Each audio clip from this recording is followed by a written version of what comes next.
Salut les amis, soyez tous la bienvenue. Je suis ravi de vous retrouver encore cette semaine pour une nouvelle vidéo. Pour tous ceux qui sont nouveaux sur ma chaîne, je m'appelle Willy et sur cette chaîne, je parle d'agriculture, d'élevage, mais aussi d'entrepreneuriat en général pour encourager les jeunes à se lancer soit dans l'agriculture, soit dans l'élevage. En tout cas, faire quelque chose, ne pas être là assis à se dire qu'il n'y a rien à faire. J'encourage les jeunes à commencer quelque chose, même si c'est petit. En plus de ça, j'apprends aussi des gens qui viennent sur la chaîne et qui partagent avec moi leur expérience. Et c'est ça l'objectif de la chaîne, c'est-à-dire je partage mes expériences et en retour, je reçois aussi d'autres personnes. Donc, si vous êtes nouveau sur la chaîne et que vous aimeriez faire partie de la famille, vous êtes la bienvenue.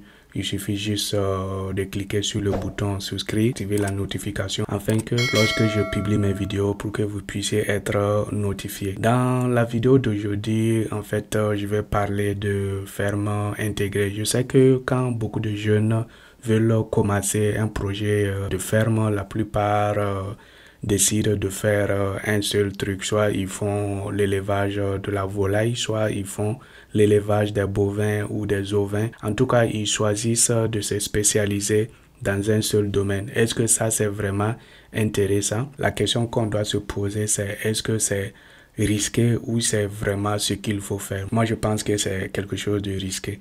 Voilà une question que je vous pose. Si toutefois, toi, tu décides de te lancer dans l'aviculture et qu'il y ait une crise de grippe aviaire, c'est-à-dire la grippe aviaire fait ravage dans ta région et les gens même ont peur de manger la viande de la volaille. Que vas-tu faire? Parce que généralement, même si tu fais l'élevage de poules pondeuses, lorsque la grippe aviaire arrive, les gens même ne veulent plus toucher aux œufs et ils veulent plus manger tout ce qui est volaille. Que vas-tu faire? C'est l'effondrement parce que tu n'as aucune autre activité sur ta ferme. Donc, je pense que c'est quelque chose de dangereux quand les gens se spécialisent seulement dans un seul domaine.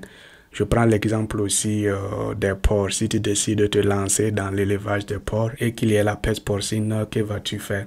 Ça veut dire que tes activités sont arrêtées complètement. Dans une de mes vidéos, je sais que j'ai parlé du plus grand producteur de poules pondeuses au Burkina Faso. Lorsque la grippe aviaire a frappé le Burkina Faso de plein fouet, il a été atteint et il a perdu vraiment des milliers et des milliers de poulets. Son business était obligé de s'arrêter et il demandait même l'aide du gouvernement pour pouvoir se relancer. Donc, ce sont ces genres de trucs qu'il faut prendre en considération. Alors que si vous faites une ferme intégrée, cela vous permet, lorsque côté volaille, ça va pas, il y a le côté bovin ou ovin que vous allez continuer à pratiquer et cela va vous permettre d'avoir quelques sources d'argent pour peut-être dans le futur relancer l'autre activité qui a eu un petit problème. Si vous regardez un peu ma ferme, moi j'ai presque du tout dans ma ferme. J'ai les bovins, j'ai les ovins, j'ai la volaille. Je veux faire aussi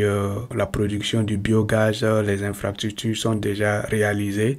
Et aussi dans le futur, je compte faire la pisciculture et aussi l'élevage des porcs. Je veux aussi faire une école. Donc vous voyez, c'est tout un ensemble et c'est un circuit fermé. Donc s'il y a un côté qui va pas, l'autre côté va me permettre de rebondir et de revenir sur mes pas. En plus d'éviter l'effondrement total de votre ferme en cas de crise dans un certain domaine, la ferme intégrée va vous permettre d'être indépendant sur certaines choses. Par exemple, cette année au Burkina Faso, il y a beaucoup de gens qui ont commencé leur culture un peu en retard parce que ils attendaient l'engrais chimique du gouvernement et l'engrais est arrivé un peu en retard. Donc tu t'imagines si toi tu as un troupeau assez conséquent et tu fais l'élevage de la volaille aussi, je pense que tu allais avoir assez de fumier pour pouvoir au moins commencer un certain nombre d'hectares de ton champ afin que tu puisses pas être en retard. Donc, la ferme intégrée aussi te permet d'être indépendant sur certaines choses. Plus de ça, la ferme intégrée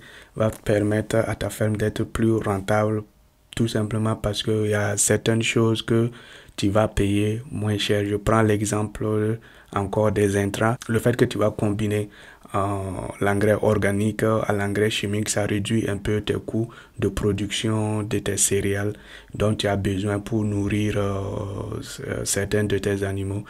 Et en plus de ça, au lieu que tu achètes la paille, par exemple, dehors pour nourrir tes animaux, lorsque tu vas récolter, par exemple, ton maïs, ton soja, ton haricot et ton herbe, tu vas utiliser cela pour nourrir tes animaux.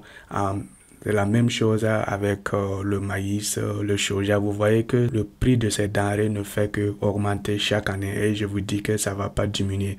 Donc, si toi, tu ne produis pas ce que tu as besoin pour tes animaux, ton coût de production va être plus que celui qui produit ses propres aliments. C'est pour ça que c'est vraiment important de penser à faire une ferme intégrée. Quand je parle de faire une ferme intégrée, je ne dis pas que dès le départ de ta ferme, il faut que tu aies tout en même temps. Non, ce que je veux dire, c'est que lorsque tu vas commencer par exemple avec les poules pondeuses, que la première année ou bien les premiers 6 mois, tu commences avec les poules pondeuses. Lorsque tu vas avoir un peu d'argent là-dedans, achète une ou deux chèvres, un mâle et une femelle, tu laisses dans la cour.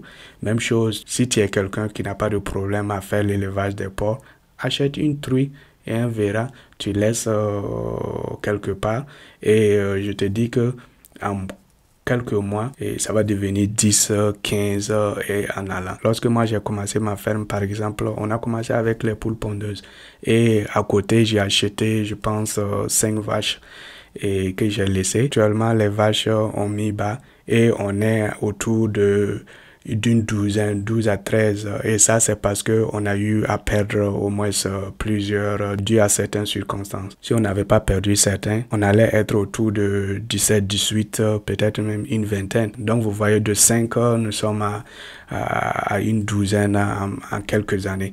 Donc c'est quelque chose que lorsque tu commences, tu achètes, tu laisses seulement. Je te dis qu'en un temps donné, le nombre va augmenter et tu peux enlever de temps en temps les mâles, vendre et puis tu gardes les femelles pour continuer la reproduction. En fait, c'est si simple que ça. C'est très important lorsque tu commences ton projet de ferme que tu aies une vision vraiment ouverte. Ne sois pas seulement focalisé sur un seul domaine où tu vois que tout le monde dit qu'il y a l'argent dedans parce que ce domaine-là peut rencontrer des difficultés dans le futur. Donc, c'est mieux que tu t'ouvres à d'autres choses qui vont te permettre que dans les périodes difficiles, que tu puisses trouver des solutions, des portes de sortie. Les amis, c'est ce que je voulais partager avec vous aujourd'hui. Comme je l'ai dit au début de la vidéo, si tu es nouveau sur la chaîne et que tu aimerais faire partie de cette famille, il suffit seulement de te souscrire. Merci à tous ceux qui contribuent sur la chaîne en commentant, en partageant aussi leur expérience. Vraiment, merci à tous et passez un très bon week-end et aussi une très bonne semaine. Merci et on se voit la semaine prochaine pour une nouvelle vidéo. Bye bye.